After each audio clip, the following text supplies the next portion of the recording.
Did the universe have a beginning? If it did have a beginning, how did it happen? Why is the universe as bizarre as it seems to be?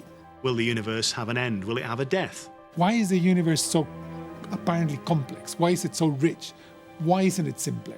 Cosmologists are coming up with some of those answers today. We've learned more about the universe in the last few decades than in the rest of human civilization put together. One thing we do know today is that our universe is getting bigger. If we look at our universe today, we find that it's expanding. The galaxies that are a long way away from our galaxy are moving away from us. This discovery was made in the 1920s by the astronomer Edwin Hubble with the biggest telescope of his day. He pointed that telescope at distant galaxies. For the first time, we could see those distant galaxies. And he noticed something very funny about the light from them. The light from those galaxies was redshifted.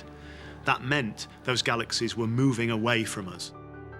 If you stand at the side of the road and you hear an ambulance drive past, you'll hear the siren on the ambulance as a high-pitched sound, and then the ambulance will drive past and the pitch of the siren will go low.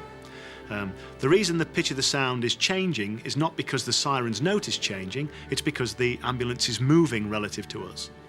There's a similar process for light, only this time it doesn't affect the noise, because light doesn't make a noise, it affects the colour of the light.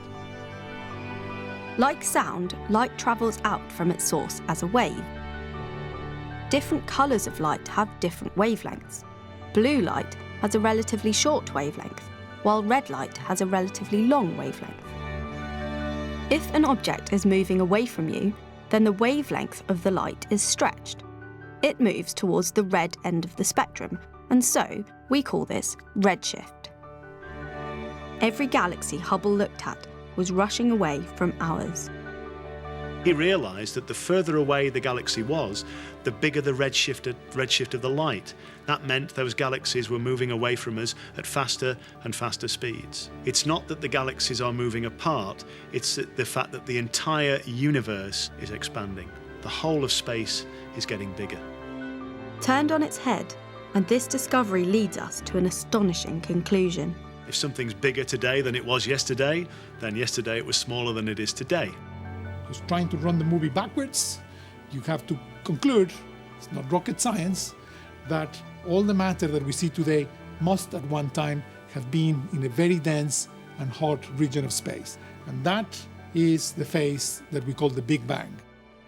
We've now more direct evidence that our universe started with the Big Bang. If we can look in the right way at the universe, we should be able to see the afterglow from the Big Bang, the heat left over from the Big Bang. Astronomers were looking for the smoke left after the fireworks, and sure enough, when they looked, they found it. This is a picture of the heat left over from the Big Bang. It is a picture of our early universe, and like a fossil record, it also gives us clues to how our universe evolved. This early universe is spotty. It's like a spotty baby. It has hot and cold spots. These hot and cold spots are absolutely fundamental. It tells us that when the universe was the human equivalent of 1 day old, it wasn't perfectly uniform. It already had in it the seeds of the galaxies and the other structures that we see in the universe today. So it turns out to make a universe like the one we see today, all we need is gas, hydrogen gas, and gravity. Now, gravity comes for free in our universe, and it turns out to make stars and galaxies is very easy. You simply take that gas that was formed in the Big Bang and you wait. As we've seen, the early universe wasn't perfectly uniform. It had hot and cold spots.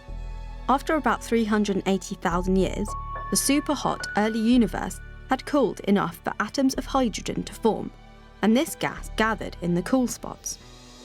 As matter gathers, it produces gravity.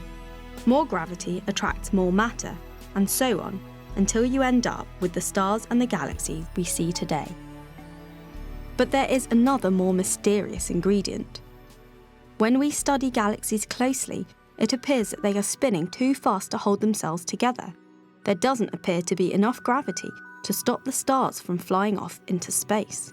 Physics tells us there must be some gravity produced by matter that you just don't see. That's what today we call dark matter. And for the universe to behave as it does, there must be about 5 times more of this invisible dark matter than there is of visible matter.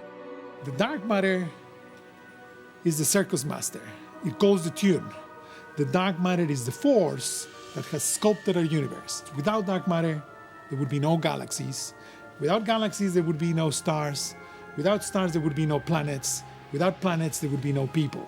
We owe our existence to dark matter. Simple as that. No dark matter, no people. It's taken around 13 billion years for our visible universe to get to where it is today. But what does the future hold? Until about 10 years ago, cosmologists had 3 theories for what would happen to our universe. 1, that the amount of gravity in the universe would slow its expansion down until it collapsed back in on itself. 2, if there wasn't enough gravity, then the universe would keep slowly expanding forever. And 3, that there would be just the perfect amount of gravity so that the universe grew to a particular size and then stopped. But then astronomers discovered something completely unexpected. Astronomers have made this amazing discovery. The expansion of the universe is accelerating. Now, how can that be? Astronomers realize there must be something pushing. We don't know what it is, but we know it's there. And this agency that is causing this accelerated expansion, it's called the dark energy. So it appears that although we've answered a lot of the big questions, we are still left with many more. We don't know what is the dark matter. We know it's there. We don't know what it is. What went bang? What happened in the very early stages of our universe? We don't know the answer to that either. We haven't got the faintest clue as to what our universe is going to be doing billions of years from now. We just don't know because we don't understand the dark energy.